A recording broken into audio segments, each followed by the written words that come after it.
Le dossier noir, c'est aussi toujours le côté noir de notre territoire qui est devenu une zone infernale. Il ne se passe un jour sans qu'on entende des pleurs de ce côté.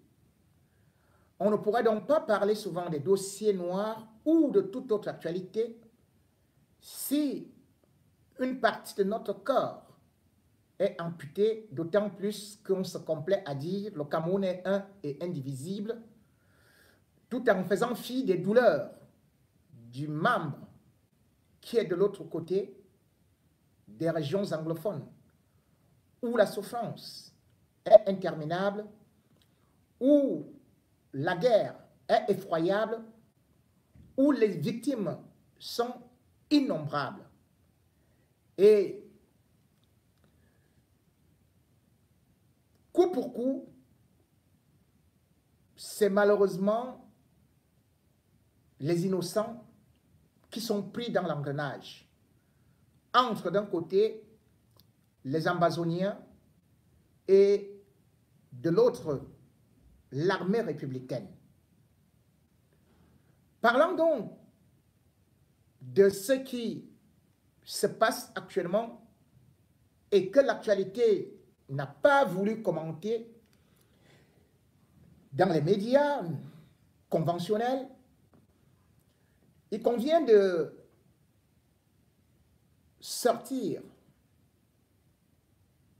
cette terrible scène qui s'est passée à huis clos, de sortir ça du noir pour venir exposer ça ici. Un village en flammes, ce n'est pas la première fois, mais sauf que quand ça se répète, une fois, ça devient très grave. Eh bien, le village qui est situé au nord-ouest, et plus particulièrement Kakaïf, comme,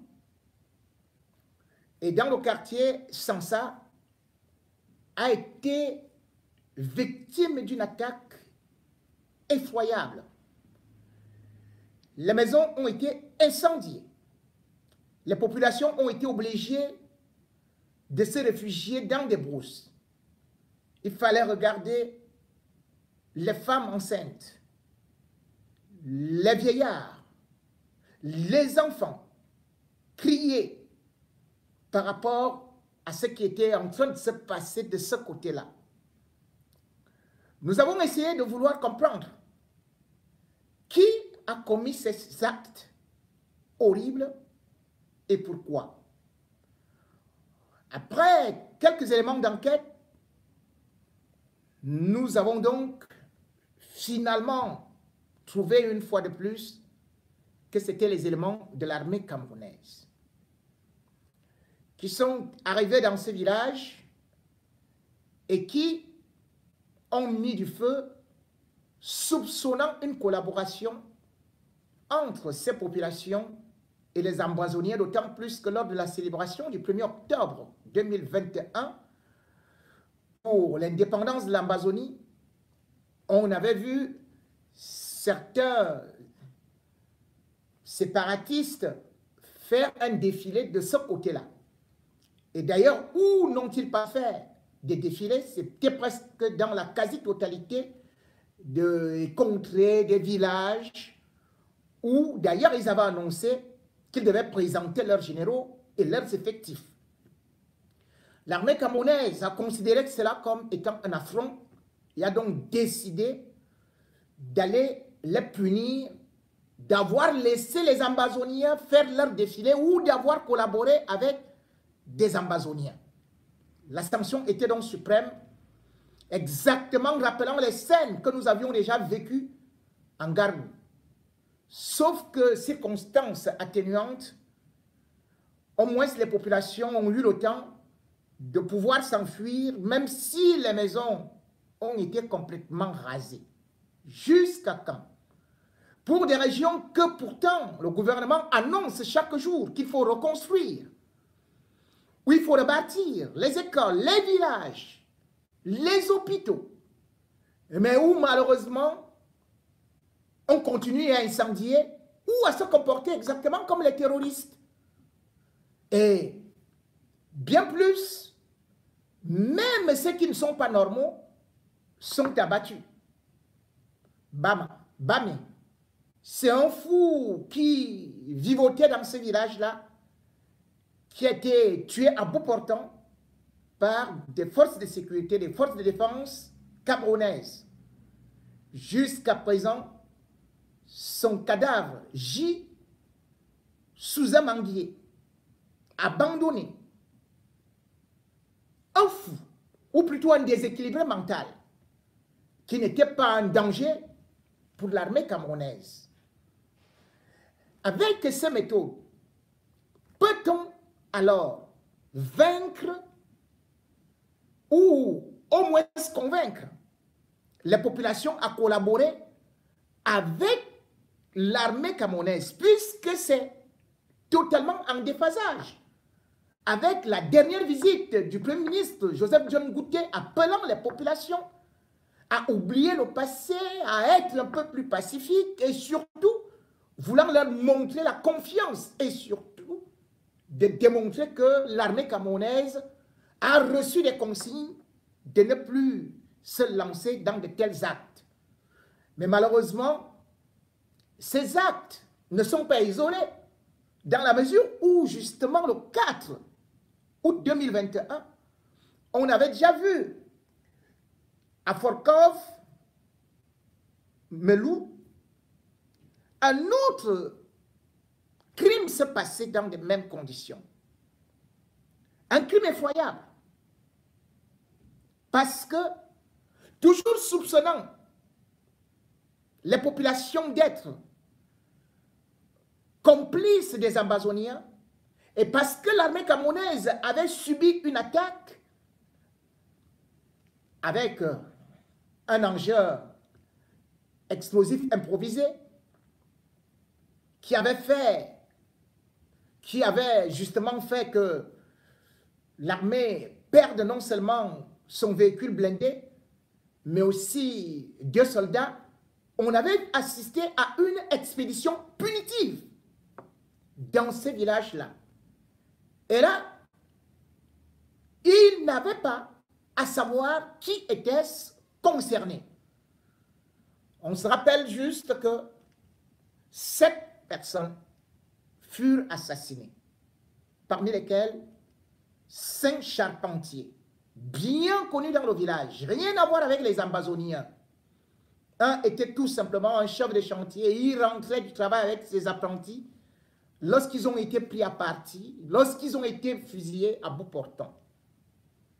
Autant de choses qui, avec autant de sang, ne peuvent que créer d'autres Amazoniens. La violence appelle la violence. Et c'est d'ailleurs ça que l'ancien secrétaire d'État américain aux affaires africaines vient de tweeter, Tibor Nagy, en disant tout simplement que les anglophones obtiendront leurs droits soit dans une fédération, soit dans un État indépendant. Que ce soit aujourd'hui, demain, dans une semaine, un mois, un an ou des années. Ça finira par arriver. Et il demande au gouvernement camerounais de pouvoir reprendre ses esprits. Lorsqu'il le dit, ce n'est pas un fanfaron qui annonce quelque chose comme ça, même si d'aucuns aujourd'hui disent que c'est le leader du financement du terrorisme.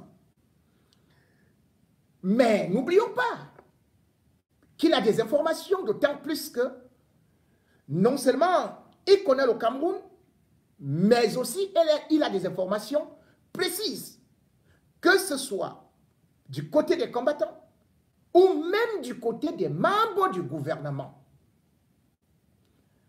Lorsqu'il parle de fédération, eh bien, c'était la solution qui était la plus facile. Mais le gouvernement a voulu jouer en disant qu'on va toujours rester dans les mêmes bricolages avec ceux qu'ils avaient déjà eux-mêmes annoncé depuis 1996, mais qui n'ont jamais appliqué, à savoir la décentralisation, croyant perdre le temps aux anglophones. Mais malheureusement, la situation n'a fait que s'envenimer. Et quel que soit ce qu'on va faire, tous les spécialistes, tous les stratèges disent qu'on ne peut pas gagner cette guerre de façon militaire. C'est une guerre politique. Et qu'il faut donc une solution politique. Mais nos autorités sont convaincues qu'elles sont capables de remporter une guerre qui ne fait que s'enliser, qui ne fait que créer terreur, désolation, et qui est en train de nous précipiter dans le néant absolu. Lorsqu'on parle de ce dialogue que les autorités camerounaises refusent d'engager, lorsque la communauté internationale en parle, c'est parce que, bien évidemment, il y a aujourd'hui toute l'attention qui est portée avec des forces étrangères qui commencent à y arriver. Et nous sommes maintenant pas seulement dans une guerre camerouno-camerounaise, et il y aura bien des forces exogènes qui vont se mêler. Et là, ça pourra créer un désordre terrible, une instabilité à l'infini. Et peut-être que le Cameroun ne pourra se redresser qu'après un siècle. Et cette guerre, d'ailleurs, même les militaires sont déjà convaincus qu'on ne peut plus continuer à aller se présenter comme des moutons à base. On ne peut plus se permettre de continuer à verser du sang pour atteindre des millions de morts. Et c'est comme ça qu'on va dire, après maintenant, que revenons résoudre. Et c'est dans cette perspective qu'aujourd'hui, il y a des dissensions au sein de l'armée camerounaise. Et pas seulement au niveau des militaires, c'est bien monté au niveau de la haute hiérarchie. Alors que Béthia Somon est en train de jouer au dur, qu'il faut absolument continuer à aller attaquer, et comme on est en train de voir les résultats, parce que les attaques également se poursuivent de l'autre côté, eh bien, il y a aujourd'hui des généraux qui commencent à penser que ce n'est pas une bonne politique que Béthia Somon, qui n'est pas militaire, mais qui donne quand même des ordres à Bailadunka, qui est bien sûr le commandant de la 5e région militaire interarmée, qui dirige donc les opérations dans le nord-ouest et le sud-ouest. La situation est beaucoup plus compliquée dans la mesure où non seulement on a dit qu'il y a déjà des renforts, mais aussi il y a un matériel qui est actuellement acheté par des anglophones. Et surtout, lorsque les états-majors se réunissent aujourd'hui, parlant de nouveaux paradigmes, ils ne parviennent pas à s'entendre. Il faut se dire également que, au niveau de cette armée, contrairement à ce qu'on voit, ce n'est plus Béthia Somon qui a la main. La preuve, c'est que depuis un certain temps, non seulement les officiers refusent les affectations, mais même ceux qui sont déjà appelés à aller valoir leur droit à la retraite, n'y vont plus. Mais pire, Joseph Betty Assommo a proposé des nominations. Ces nominations sont bloquées. Bloquées parce que aujourd'hui, il faut savoir que Joseph Betty Assommo, même si c'est lui qu'on présente comme le ministre de la Défense, il ne l'est presque plus. Il a perdu la main. Il n'est pas du genre avec la poigne que, par exemple, le Mebongo, Rémi Zemeka pouvaient avoir cette latitude. Il a perdu la main. Parce qu'aujourd'hui, toutes les nominations ont été bloquées par Amougou Betty. Amougou Betty est le général, le chef d'état-major particulier du président de la République. Donc c'est lui véritablement qui est redevenu ministre de la Défense. Pendant ce temps, il y a Meka également, qui est le chef d'état-major. Et du coup, on assiste maintenant à un tango où les colonels également, ceux qui ont reçu de l'argent pour acheter du matériel, parce que justement, Betty Assommo les avait écarté les généraux, les colonels font aussi à leur tête. Quand on va en guerre, en rang dispersé, qu'est-ce qu'on va obtenir? Et voilà pourquoi est-ce que certains militaires dans leurs audios, ils vous disent que, mais, qui renseigne Boko Haram? Qui renseigne les Ambazoniens? Ce sont nos propres chefs, parce qu'ils ne s'entendent pas. Ils sont dans une guerre d'influence aujourd'hui. Ce n'est plus comme à l'époque, d'ailleurs, ça peut nous rappeler même les époques de Mpaï, où on avait quand même vu un certain désordre qui arrivait. Et au niveau du nord-ouest et du sud-ouest, on a bien voulu envoyer un bon général anglophone coordonné à la place de Valère Nkalaba. Mais il n'y en a pas. Celui-là qu'on peut dire aujourd'hui qu'il peut aller parce que ces officiers, ils ne veulent plus, et d'autant plus que certains sont soupçonnés d'être de mèche avec les anglophones ou avec les ambazoniens. À l'époque, Paul Biya avait la possibilité d'utiliser quelqu'un qui savait aller tuer ses frères.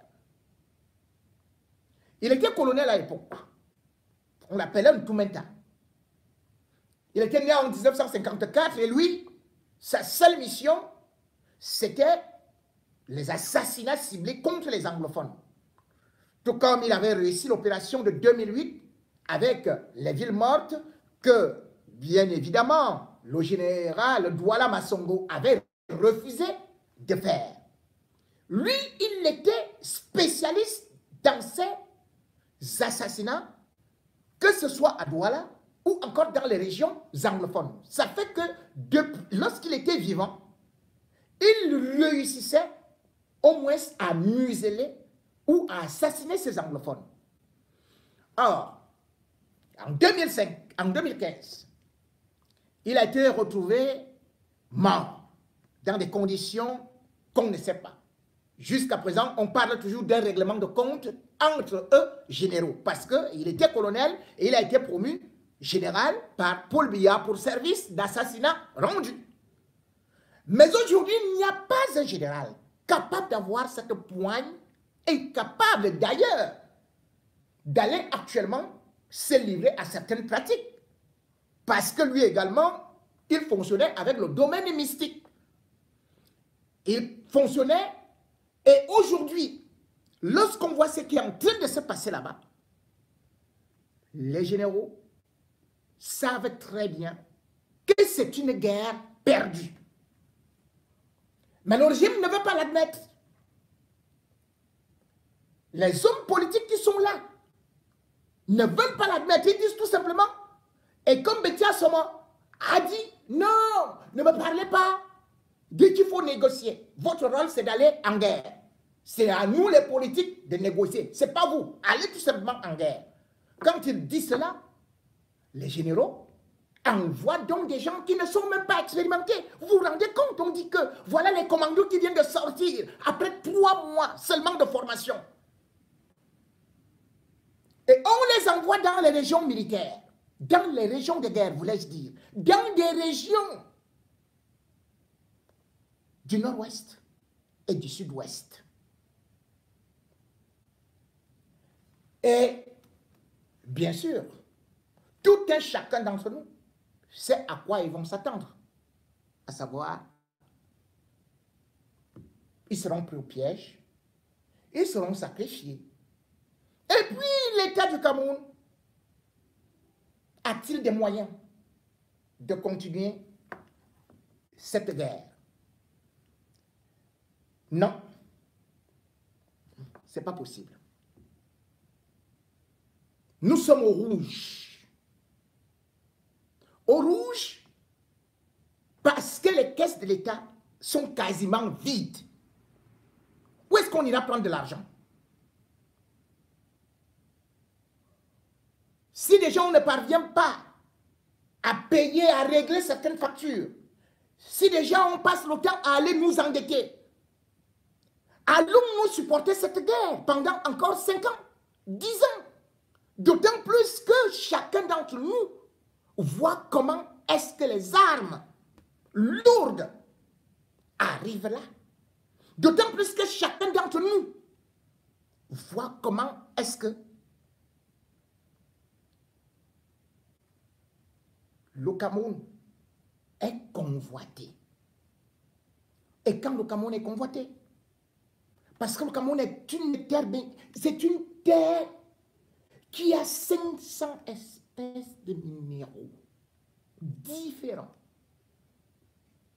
Parce que le Cameroun, c'est la porte d'entrée de l'Afrique centrale. Parce que le Cameroun, c'est la porte d'entrée du golfe des Guinées. Alors, le Cameroun est tout simplement aussi à la portée des mercenaires.